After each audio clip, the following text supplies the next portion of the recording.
The dirtiest products I own as according to Gwyneth Paltrow. We know that Gwyneth Paltrow is pretty much the queen of contradictions and pseudoscience, and Goop.com is quite the goopy mess of misinformation, and there is no end to this clean beauty marketing that we see all across the internet, all across media, etc. And if that is new to you, as a medical esthetician who has worked alongside and with doctors and dermatologists and has experience in cosmetic formulation and has seen what goes on in the industry, boy, do I have some stuff to expose for you. Specifically, the contradictions that we have found on the Goop website, and the blatant product pushing that they do, and the blatant fear-mongering, making you fear specific products and then giving you expensive $180 alternatives because money. Because money. Of course, because money. As mentioned, there is no shortcuts of clean beauty marketing propaganda on Gwyneth Paltrow's Goop website specifically. And they have a couple of spicy articles about retinol 2.0 that is non-toxic, because apparently regular retinoic acid that our body creates is. We're gonna get to that. They have some avoiding toxic sunscreens propaganda, as well as some toxic beauty documentaries where they literally have a documentary that is not backed by science or reviewed by a dermatologist at all. And then they have a whole bunch of beauty products that are dirty and bad, and their $100 options that they conveniently sell on Goop.com that they think you should replace with in your routine instead. So what did I do? I went to my skincare cabinet. I looked for all of the things that dermatologists and doctors and toxicologists and cosmetic chemists and people who actually know this stuff recommended to me. And I decided to rip them out of my cabinets because apparently they are dirty and bad. But then why do they work so well for my face and my body? These are the dirtiest, most toxic things that I own as according to Gwyneth Paltrow. And an actual scientific breakdown as backed by real science and medical studies as to how these ingredients actually work and what the f is wrong with what is going on here. The first they mention is that you should look for a clean exfoliant. They say, instead of the consistency altering chemicals and preservatives and fragrance and other ingredients that do nothing for skin, you should avoid those chemicals and those ingredients, but you should definitely go for the Goop Glow Microderm Instant Glow Exfoliator that is only $125. Oh. They do mention that their formula contains glycolic acid, but not salicylic acid, because no, that would be bad. And what's shocking is that I actually own this product, and you know what? It irritated the f out of my face. Let's go slap it on and see if things have changed since I actually got this. It was probably 2 years ago, so. I'm fresh out of the shower, so there's nothing on my skin to make sure that nothing interacts. This is our Goop. We've got some Goop in there. We're gonna just, ooh. It says formulated with organic ingredients. A little scratchy, we're making it work. It definitely smells like a natural product, you know, 'tis what it is. And I can feel the slight tingle. That is a common occurrence. Little tingle. Okay. Putting the lid back on. Exfoliating instant facial. Now it's time to leave this on. We are coming up on 3 minutes and my skin is not tingling super bad, but I feel like it's a little bit pink. They say to massage this in circular motions and then remove. So that is what we're going to do. Oh, it's kind of getting gelatinous up in here. Oh my God, that's red. I can kind of feel there's like a little bit of a flushing. Oh my God, I feel like the product was making it look less red than it actually is. Wait, yeah, I'm not tripping. Okay. Oh boy. Let's just remove this first and then massage as we remove it maybe. Ooh. Oh my. The more I massage it, the more it stinks because hello circulation. Well, here we are. You can actually see there is a red line as to where this was applied to my skin. Now that I take it off, I can kind of feel it flushing. Look at that. Oh my God. Okay. Wow. You can actually see where it was and was not applied. I still don't recommend it. Okay. What did we know? Did we think about this? Did we not anticipate bad things to happen? Just because it happened before doesn't mean it's gonna happen again, says Cassandra. It's anecdotal. I don't know about you, but this is definitely not for me. You know that feeling when your skin is so stripped that it's almost like this? It's not oily, but it's almost like glossy, but not in a good way. I am worried that I stripped a little bit too much of my skin. We are going to back off of all skincare for 3 days and try to reverse whatever the heck happened and hope that this is not lasting damage. Oh my God, my forehead though, you guys. It's like 3 different colors. Wish me luck. well, there's that. If only they knew that I recently got the Paula's Choice Skin Perfecting 25 AHA 2% BHA exfoliant peel. And guess what this product has? Beta hydroxy acids and preservatives. Oh no! God forbid our product doesn't grow mold and bacteria and is preserved properly and lasts more than like 2 months after we open it. That's why it was also very questionable that I used that Goop product after probably having it for about 2 years. But I mean, I sacrificed my face for the sake of the internet, okay? That is what I am apparently here doing. I mean, it is happening. But if they only knew that Paula's Choice is also an award-winning brand that many people actually see great results with. And guess what? Paula's Choice actually causes less irritation than a lot of the ingredients listed in the Goop microdermabrasion product. Wow, and it's also literally a fraction of the price. How about that? Then of course they continue to clean skin treatments, which again have chemicals and thickeners and preservatives. But you know what? They strategically don't list the chemicals in question. You know what all skincare products are made up of? Chemicals. But as according to the Goop website and this documentary, we have to avoid them. They specifically say conventional face products often contain irritating and potentially toxic chemicals. Hello, preservatives. But they also pack in many ingredients like thickeners and binders that make a product feel more moisturizing but don't do anything for your skin. In contrast, clean, non-toxic moisturizers often have higher concentrations of ...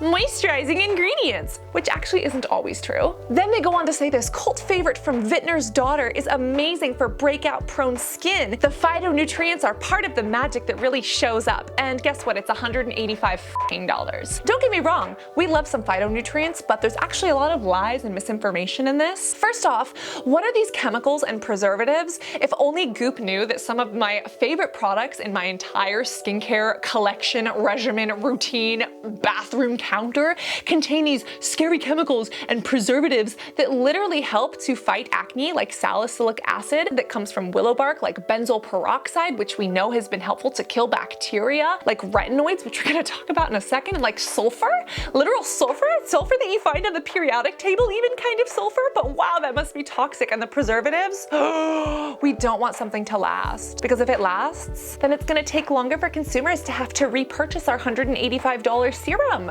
We want that to go bad quickly so that they come back and buy. They also say that chemical products are not moisturizing and that natural, clean products are. Do you want to know something very interesting? Most natural or clean products don't contain preservatives and therefore they go bad quicker. And when we look at the formulation of cosmetic products, a lot of cosmetic products, most of them have water as a first ingredient because it is the universal solvent. But most natural brands actually use oil. And the reason why is because oil is less likely to go bad or to go rancid or to grow microbes and bacteria the way that water does. Water harbors the growth of bacteria and, potentially harmful organisms much faster than oils do. And because of this, a lot of these clean or natural brands opt for oil-based products, which we love a good oil-based product, but like a lot of clean brands are just like oils, and every step of your routine hits you with the oils because they can't preserve a product because they're not using preservatives, so they have to go oil-based, right? However,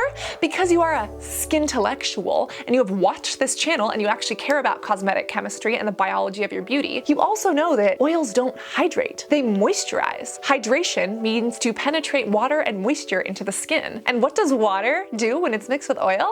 Oh, they repel each other? Oh, they're heterogeneous and they stay apart? And because of that, applying an oil to the skin is not giving you any hydration because the oil is not water. And because of this, you literally can use a hydrator underneath an oil and the oil can moisturize by helping to smooth things in. But many of these natural products that are oil-based and primarily have oils without hydrators, guess what? They're not hydrating. And guess what this $185 serum primarily is? A bunch of motherfucking oils that don't do what? They don't hydrate. They moisturize. Gah! Literally has grapeseed oil, hazelnut oil, bergamot peel oil. Talk about irritate the out of your skin. We have avocado oil, marigold, carrot seed oil, evening primrose oil, rose hip seed oil, lemon peel, lavender flower. Then we finally get to some leaf extracts, which might have a little bit of water in them, but these are definitely not hydrating. This is basically a bunch of oils. I will give them the moisturization, but what they are talking about here is hydration. And what do oils do? They moisturize, not hydrate. If only they knew how toxic the preservatives and the hydrators like sodium hyaluronate are in my skincare routine. Oh my god, if Goop heard of sodium hyaluronate, they would be like, oh my god, that's so scary. If they heard of glycerin, they would run the other way. But do you know what those are?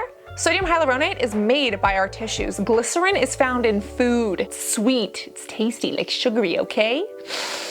Okay. They then decide to talk about clean body products because apparently many body products are dirty. They state body lotion gets smoothed over considerably more of your body than, say, face cream. Shockingly, that's actually correct. They continue on saying, since a good deal of what you put on your skin is absorbed, clean and non-toxic choices make enormous sense. First off, the skin is literally your body's largest organ, and its function is to help keep things out. Not everything you put on your skin gets absorbed. We have broken this down in a TikTok, and if that were true, as according to Charlotte, who came up with this amazing analogy, if we absorbed like 60% of what we put on our skin, people would go to the bars and they wouldn't drink the alcohol.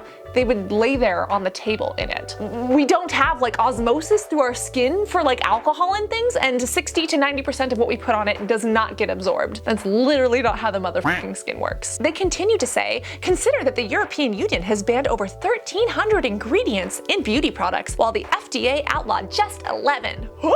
And I have to be honest, that sounds concerning. Me, 5 to 7 years ago, thought that was true, and boy, I put this misinformation on a loudspeaker thinking that was true. But then when you look at the list of ingredients that are banned by Europe, they contain ingredients that are found in pesticides and rocket fuel that you would never put into skincare anyways. It's kind of like saying, do not store sharp knives in babies, which yes, has actually been printed on a package before, believe it or not. But no shit, Sherlock, I'm not gonna store the knives in my children. It's like saying, do not consume gasoline, not meant for post-workout consumption. No shit, gasoline isn't for post-workout consumption. And should we really expect the gas station to say, do not drink after doing, 500 squats and running half a marathon? So I get that the European Union has outlawed a lot of these, but it doesn't necessarily mean that all of those are even fit for or logical to put in skincare instead. And don't get me wrong, there are some things about Europe's practices considering animal testing and other things that I really do agree with more. But just to say that, oh, they did it, and so then what we are doing is bad, is not the same thing. It is a logical fallacy, and it's just a way to point fingers and then for them to say, but look over here, we have a $200 replacement that you should buy from us instead. We love clean products. We love clean products. Europe, safer. We buy here. We love your money. Money. They then ask you to compare all of these unadulterated good ingredients such as nourishing oils and plant extracts as opposed to polymers and silicones that feel soothing yet do nothing to moisturize skin. Then they want to go and sell you one from one of the brands on their website, which is shockingly only $26. If only they knew that silicones and things like dimethicone are actually used for burn victims. Wow! If only they knew that doctor and dermatologist formulated and approved lines that are actually made with science are made for, what does that say? Dry, eczema-prone skin? Oh my god, isn't that moisturizing and hydrating? Yes, it is. Is it made by a dermatologist, Sandra Lee, MD? Yes, it is. Is dimethicone and our silicones one of the first line treatments inside of many products that are made for skin and wound care? Actually open wounds? Yes, they are. Wow! Silicones are used in emergency medicine and in dermatology for suturing up wounds and helping them heal faster? But Goop says that we should avoid them with no dermatologist in sight and nobody who knows cosmetic chemistry or no toxicology on staff? Okay. Let me just go throw my money over there because, well, she's an actress. They then get into clean sun protection, which I'm gonna need a moment to calm these for a second. They state, chemical sunscreen contains some of the most irritating, harmful substances in the beauty industry. Two commonly used ones are oxybenzone and octinoxate, both of which are potential endocrine disruptors and accelerate coral reef bleaching, which, by the way, a study was actually done on that, and they didn't put it in the coral reefs in the ocean. They did it in like a small little tank. And guess what? When you apply a lot of anything into a small little tank, yes, it can bleach coral, it can change the pH, and it can change the chemistry of all of that water quite quickly. And you know what? That's very different to the big, deep, wide ocean. And you know what they didn't test for? Global warming, which has actually been shown to impact coral reefs. But studies aside, I digress. They continue that mineral SPF formulas sit on top of the skin to physically block UVA and UVB rays, as opposed to chemical sunscreen ingredients, which absorb the rays. If only they knew that by organic chemistry definition, that these chemical sunscreens they talk about are actually, by definition, considered organic. What's that? They are telling people that organic sunscreens soak into the skin and cause problems? I cannot believe it. What's further, a lot of these mineral sunscreens do actually start to absorb into the skin because that's how they fucking work. Fun fact. They continue on saying that clean, non-toxic, and skin-soothing mineral formulas may take a touch more time to smooth into your skin, but they're more than worth it. Except for ebony, black, and African American, and brown, and Indian, and other people with darker Fitzpatrick types that literally don't want to look like they are gray and blue. But you know what? They're not Goop's ideal customer anyway, so we're not racist. We just don't cater to them. Okay, Goop and the eco-friendly and the non-toxic movements that literally came from purity culture and from racism. Okay, I see the social societal implications of where these things and the clean beauty movement actually began. Oh, that's a video all on its own. They then recommend a $75 sunscreen, and you can actually find many non-toxic sunscreen lists and why sunscreen is toxic and bad on their website. And there's specifically one of them titled Understanding and Avoiding Toxic Sunscreens. And this one got very interesting. In this article, they state that you should avoid some of these toxic sunscreen ingredients, and they actually give a list of sunscreens they approved. They even say, here are our lists of all the best rated products, and they link a whole bunch of these to the EWG. So what did I do? I decided to do a little digging. And specifically, that very last link says best rated non-mineral sunscreen products. So I said, let's check out the best rated non-mineral sunscreen products as according to the EWG and approved by Goop. And as I did, I got to look through a couple of sunscreens. I saw some favorites like the Super Goop and the Paula's Choice. And what was that there? Oh, I scrolled down to the Unicorn Snot. And the Unicorn Snot was very pretty, very nice, we like. And I decided to click on the Unicorn Snot ingredient and read the sunscreen label. And what did the ingredients say? Active ingredients, octinoxate, 7%. I'm sorry, isn't this just what Goop told me was toxic and dangerous and bad for me? But now it's on this list that they approve? But what is going on? You can imagine my confusion, can you not? I'm here to find some non-toxic sunscreen because all of the things that I've learned over the past 10 years in this industry and all of the things that dermatologists have worked with me on and told me, all of that is wrong. And I need some non-toxic sunscreens right now. And now I am seeing the exact ingredient that they're saying is bad on their approved list of non-mineral sunscreens. Why? Oh, because money. They want your money. If that isn't a contradiction, I don't know what is. And I understand that there was a lot of fear about sunscreens being absorbed into the bloodstream. Listen, I had to ask dermatologists and doctors and toxicologists and chemists to understand whether or not that was bad. And literally, just because something is absorbed into our bloodstream or is circulating throughout our bloodstream doesn't mean that it's harmful. I fell for that fallacy a long time ago. I used to think some bullshit stuff. I once purchased essential oils and I put them on my skin, okay? Okay, I've come a long way. But just because something is in your blood doesn't mean it's bad for you. For example, take rust. Oh my goodness, you would never want rust in your bloodstream, right? This is iron oxide. When iron is exposed to air and it oxidizes, oh my God, we would never want that in our bloodstream. But wait a minute, what the f is hemoglobin? What the f circulates throughout our blood and literally helps us live? Oh, blood? Iron? If Gwyneth Paltrow doesn't have a basic understanding of science, maybe she shouldn't be pushing pseudoscience. Just because something is absorbed or it circulates your blood doesn't mean it's bad. And we know that sunscreen is literally something that is used to prevent cancer. Sunscreen is an anti-cancer skincare step, list of ingredients. It is an anti-cancer drug as regulated by the FDA. And you know what's not regulated by the FDA? Gwyneth Paltrow's claims, and most of the products on that website, okay? When I say it gets goopy, it gets goopy. Oh, but we're not done yet. We have to talk about retinol 2.0 because apparently retinoic acid and vitamin A is toxic. Oh no.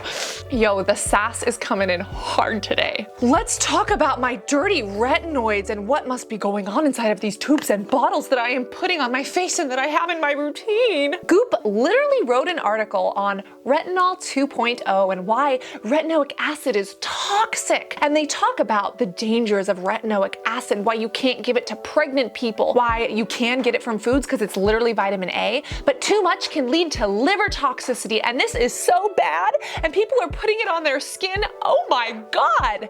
But then they recommend the Tata Harper clean retinol. And this is different because they say that retinol is less potent than retinaldehyde and retinoic acid. And because it's less potent and this one is clean, this one is safe. If only they knew that the way retinol actually works is being transformed by your skin into retinal with an A and then into retinoic acid, which is literally what they are saying is toxic and can cause liver issues and needs to be avoided.